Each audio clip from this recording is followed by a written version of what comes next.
Assalamualaikum friends. Today I am going to talk about world most famous and luxury car Rolls-Royce. जैसा कि आप सब जानते हैं रोल्स रॉयस एक लग्जरी कार है, लेकिन आप ये बात सुन के हैरान होंगे कि रोल्स रॉयस ना सिर्फ गाड़ियों के अंदर बल्कि दुनिया में दूसरे नंबर पर हवाई जहाज यानी कि एयरक्राफ्ट के इंजन बनाने की वजह से मशहूर है।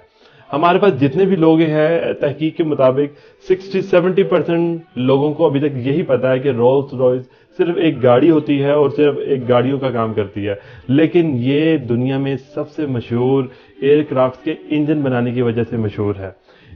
आज का हमारा चैप्टर नंबर 2 के अंदर खुश आमदीद।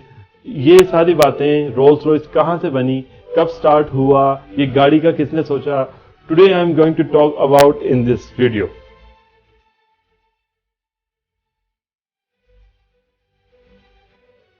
रोल्स रॉयस के दो फाउंडर हैं बेसिकली, एक फेडरिक हेनरी रॉयस और एक चार्ल्स रॉयस। 1863 के अंदर फेडरिक हेनरी रॉयस एक इंग्लैंड के गांव अल्बोल्टन में रहा करता था, जहां पे इसने अपना तमाम बचपना गुजारा। लेकिन जो ही वो 9 बरस का हुआ, फेडरिक हेनरी रॉयस को एक बहुत बड़ा धचका हुआ, उसके बाप की वफात हो गई। अब चूंकि बाप की वफात की वजह से फेडरिक हेनरी रॉयस को ऊपर सारा बर्डन पड़ गया। उसके पास कोई कामकाज नहीं था, ना ही वो स्टडी करता था, बल्कि वो एक न्यूज़पेपर के तौर पर उसने काम करना स्टार्ट कर दिया। हर जगह पे वो न्यूज़पेपर बेचा करता था और उधर से अपने घर का खर्चा उठाया करता था। वक्त गुजरने के साथ साथ फेडरिक हेनरी रॉयस काम करता रहा और उसको रेलवे ट्रैक के अंदर एक छोटी सी मुलाजमत मिल गई, जिसके अंदर उसने काम करना स्टार्ट कर दिया। उधर कुछ वक्त लगाया, उसके बाद वो एक लाइटिंग कंपनी के अंदर उसको जॉब मिल गई, जहां पे उसने खूब जो है ना पैसे जमा करना स्टार्ट कर दिए। उस दौर के अंदर उसने थोड़े से करके काफी ज्यादा पैसे जोड़ लिए और अब जो है ना उसने सोच लिया कि मैंने एक ऐसा बिजनेस करना है जो कि दुनिया को हैरान कुन कर देगा। उसने अपने एक दोस्त के साथ पार्टनरशिप की और उसके साथ काम करना स्टार्ट कर दिया। 1884 के अंदर फेडरिक हेनरी रॉयस ने अपने दोस्त के साथ मिलकर एक छोटी सी कंपनी का आगाज किया, जिसका नाम था फेल्ट रॉयस एंड कंपनी। लेकिन ये इतनी छोटी सी कंपनी थी कि ये रजिस्टर्ड भी नहीं थी। इसके अंदर ये लोग बिजली के छोटे से इलेक्ट्रिक स्पेयर पार्ट्स बनाया करते थे, जिस तरह स्विच बोर्ड, बटन्स और इस तरह की चीजें बनाया करते थे। वो काम करते रहे, दोस्त मिलकर काम करते रहे और फेडरिक हेनरी रॉयस ने 10 साल लगातार उस कंपनी में काम करने के बाद एक बहुत बड़ा इलेक्ट्रिक जनरेटर तैयार कर लिया। ये इलेक्ट्रिक जनरेटर डायनामो के नाम से मशहूर होना स्टार्ट हुआ, जो कि हेनरी के लिए एक बहुत बड़ी अचीवमेंट थी। लेकिन with the passage of time competitors बढ़ते गए और अमेरिका ने इससे आला दर्जे के इलेक्ट्रिक जनरेटर बनाना स्टार्ट कर दिए, जिससे हेनरी को बहुत ज़्यादा नुकसान हुआ। और अब उसने एक ऐसी चीज़ सोच ली थी कि मैं दुनिया के सामने एक ऐसी चीज़ लेके आऊँगा जिससे पूरी दुनिया हैरान हो जाएगी। उसने सोचा क्यों ना मैं कार की इंडस्ट्री के अंदर अपना कदम जमाऊं। वो एक ज़हीन शख्स था, जिसकी वजह से उसने ये सोचा कि अगर मैं कार के अंदर आऊंगा, क्योंकि उस वक्त के अंदर कार का बिजनेस एक टॉप पर समझा जाता था। वो एक समझदार इंसान था। उसने कहीं पे इन्वेस्ट करने से पहले एक डैडियन खरीदा, जिसके अंदर उसने खरीदने के बाद सबसे पहले उसकी खामियां तलाश की, ताकि मैं कोई ऐसी चीज बनाऊं, कोई कार बनाऊं उसके अंदर कोई ऐसी खामियां ना हो। 1904 के अंदर इसने कामयाबी के साथ 3 रोल्स रॉयस कार बना डाली, जो कि इसके लिए एक बहुत बड़ा ख्वाब था। उस 3 कारों में से इसने एक कार अपने एक दोस्त को दे दी, जो कि उसका बिजनेस पार्टनर भी था, और एक कार उसने सेल कर दी, जो कि बहुत आगे जाके मकबूल हुई। अब तक हमने रोल्स रॉयस के सिर्फ फर्स्ट फाउंडर के बारे में बात की है, जिसके बारे में मैं बता रहा था, जिसका नाम है फेडरिक हेनरी रॉयस। लेकिन अब हम बात करेंगे इसके दूसरे फाउंडर के बारे में, जिसका नाम था Charles Royce. Charles Royce London के अंदर रहा करता था और ये एक बहुत मशहूर तरीन इंसान था।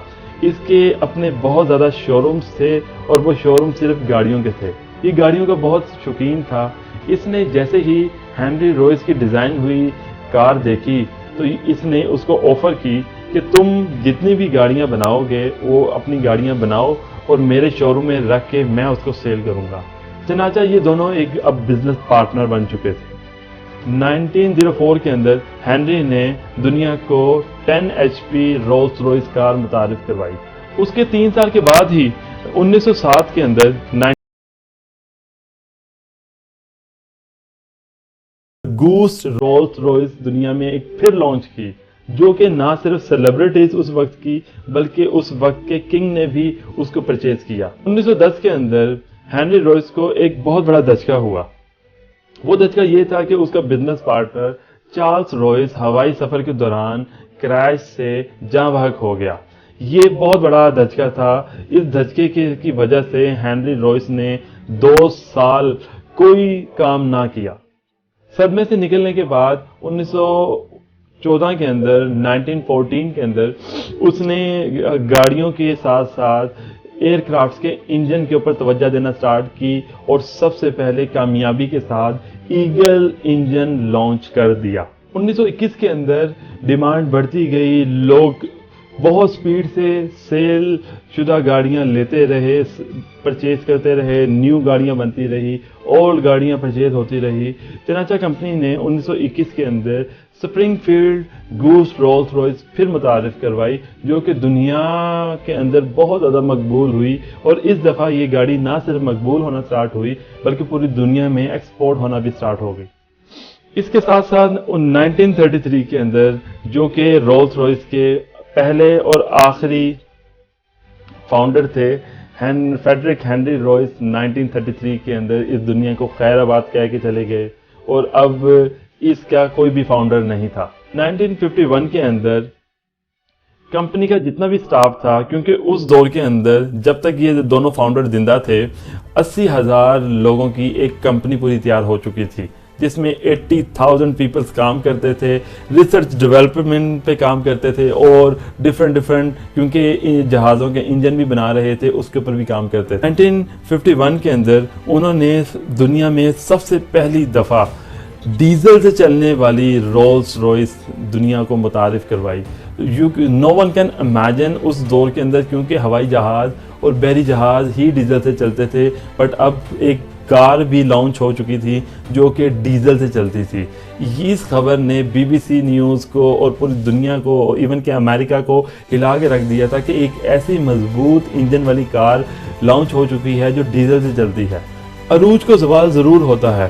جیسے ہی رولز روئس کا ایک کامیاب سفر رہا, لیکن اس کے مقابلے کے اندر BMW نے اور واکس ویگن نے بھی کام کرنا سٹارٹ کر دیا.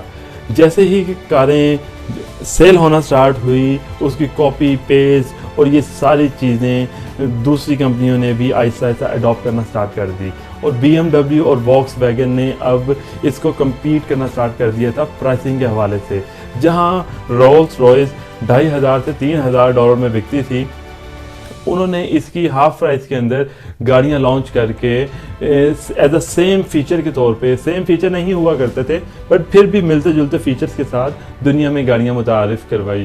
اب کیونکہ کمپنی کے پاس 80,000 امپلائیز تھے اور ڈے بائی ڈے کمپنی کو بہت زیادہ نقصان ہوا اور کمپنی کا گراف بہت سپیڈ سے نیچے آ رہا تھا. اب رولز روئس کے پاس ایک ہی حربہ تھا, یا تو وہ کمپنی کو بیچ دے یا تو اس چیز کو پوری کمپنی کو ختم کر دے. چنانچہ رولز روئس کے بورڈ آف ڈائریکٹرز نے یہ فیصلہ کیا کہ ہم اس کو بیچ دیتے ہیں. چنانچہ 1998 کے اندر اس کی بولی لگی اور BMW نے اور واکس ویگن نے اس کی بیڈنگ کے اندر اس کو خرید لیا.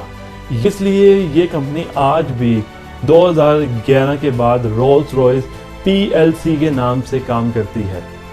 Video please subscribe my video and hit the bell icon. یہ ساری چیزیں میں اسپیشل صرف اپنے شوق کے لیے کرتا ہوں. مجھے بہت شوق ہے کہ میں جو ہے نا اس طرح کی ڈیفرنٹ اور مزیدار نالج سے بھرپور چیزیں ویڈیوز جو ہے نا شیئر کروں, اپنے فرینڈس کے ساتھ شیئر کروں. So if you like my video, thank you very much. اللہ حافظ.